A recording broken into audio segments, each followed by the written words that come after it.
let's try this again for a third time. So doing Teen Wolf. This episode's called I.E.D. It's the 5th episode of the season.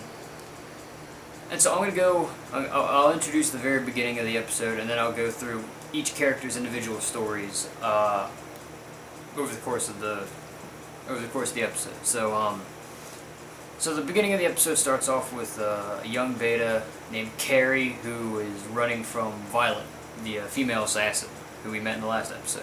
Sorry, I forgot her name. I just didn't remember it, and it never really came out open. But she, is running from her. She lost one of her hands, so she hides on a school bus. And it becomes apparent that she's in the same pack as DeMarco, who was the beer delivery guy who got his head cut off in the last episode. That they're from the same pack, because she starts reciting the same thing he was to control her ship. The sun, the moon, the truth, and that thing over and over and over again. Well, she escapes with Violet on the bus, only to run into Garrett, I guess Violet's boyfriend, and gets stabbed multiple times by her. So then after that, Scott and Stiles are relaying everything they know about the Deadpool to Sheriff Stilinski, in which they say that, there's the money's the $117,000 that was stolen from the Hales. The larger numbers on the list are in thousands, and the smaller numbers are millions. So like Scott's worth like 20 million, whereas the entire Walcott family, like Sean, is like I think it was $500,000 a piece, but like stuff like that. And we also find out that that's only a third of the list. That it wasn't. Lydia didn't unlock the whole list, so she has to come up with more of the list, which I'll get into later in the episode. So, Derek's story is him and Argent go down into the vault, and he's trying to show Argent what Kate was doing down there, and he asks Argent what he's going to do with Kate, and Argent says that he's going to he's going to take her someplace safe to kind of hold her up, and Derek asks him not to, because Derek seems to believe that he's losing his powers because he couldn't smell the blood in the last episode, so he thinks that's what Kate stole from him, not just his past, but his powers. So, but then for the most part of the episode, we find out a lot more about Liam. Liam, we find out that the first lacrosse game is against his old school, and a lot of the people in his old school are they want revenge on him for trashing their coach's car, so they're all kind of angry at him. And then we also see that Scott's trying to help him with his changes still. One way is he has Derek go in and pretend to break his lacrosse stick. And so when he does that, Liam gets mad, and Derek easily throws him against the wall.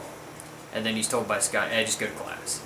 And I was told by somebody that this might be, but Derek smiles, and that this might be the first genuine smile we've had from him throughout the entire series, which I think is funny. So, yeah, so that's that part of the episode. For the rest of Scott and whatnot, they determined that the person who stabbed, wow, I already forget her name, Carrie, there it is, was a member of the lacrosse team. So talking to Liam, they find out it's Garrett. So during the game, they're trying to watch Liam so he doesn't freak out. They're trying to watch Garrett all at the same time.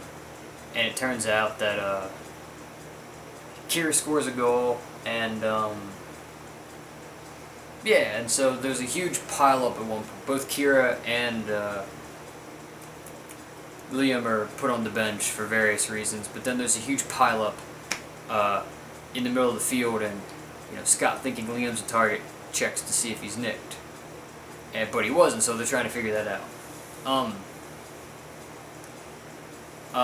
So it turns out that one of the players on the other team was a beta.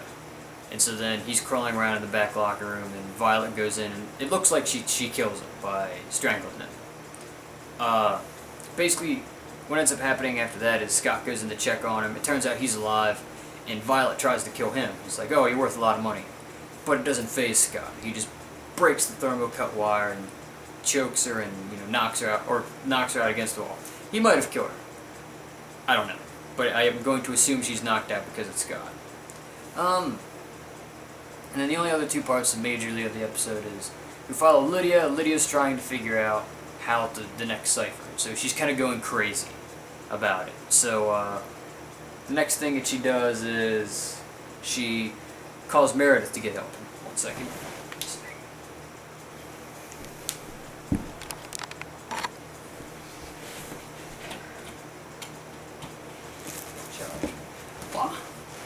Calls Meredith to try to get her to help, and Meredith gives her 4 numbers, which her and Malia eventually figure out is like on the phone, how the phone has different numbers, and it spells I.E.D.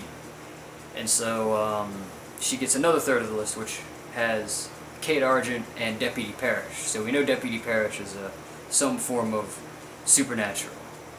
And then the last part of the episode that's really majorly happens is Chris Argent gets in a confrontation with the Calaveras, and he recites the old code, we hunt those who hunt us. And so I think that's just him being conflicted over how to feel, that, protecting others and not doing that got his daughter killed. So I just think that's a very, very interesting part for this series to go.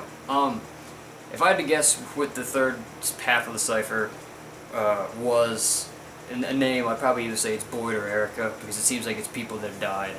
So, yeah, I don't want to ramble too long for this one. I just kind of want to get this episode over with. It's kind of late. I'm sorry. So, yeah, talk to you guys later.